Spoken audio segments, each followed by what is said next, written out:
So ecocriticism is a response of deconstructivist and structuralist movements that had been defining literary criticism for a very long time.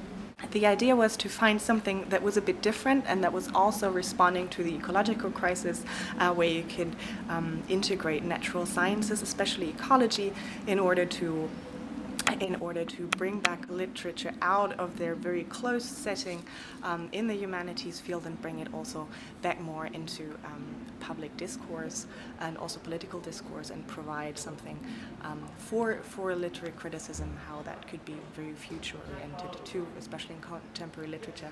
So the origins basically of ecocriticism, or scholarly origins, are to be found in the American scholarly context. It has been come out of American studies, and from there branched out in different things that are called waves. Scholars have been engaging very thoroughly with one topic, then moved on to the next one. These waves definitely inspiring themselves, like a wave that flows back and forth, and then going on to the next. So starting out with engaging about ideas about nature and wilderness and all sorts of things. Other common topics that ecocritics share or engaged with are often gender-inspired.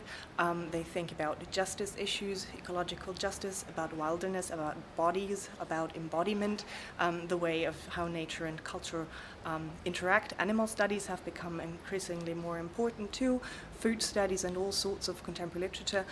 Climate studies, climate ecologies are things that are very, very important for ecocriticism too, which is very much responding, of course, to the way we see our world changing. And with a different reading of the novels, paying attention to the environment and the relationship between humans and their environment. So they would taking up problems of the current discourse and look into the text, into the different layers, into the symbolism, symbiotics, metaphors, and see how either the environment is displayed or how you can read out the connections between culture, nature, and the environment. We have to consider, ourselves as being culturally productive animals ourselves, and reproduce this body of literature that we have to work with. And it's a way to get ideas about how we think and how we can shape our future. How people think that, how these authors imagine future scenarios, how they're ruminating about past scenarios.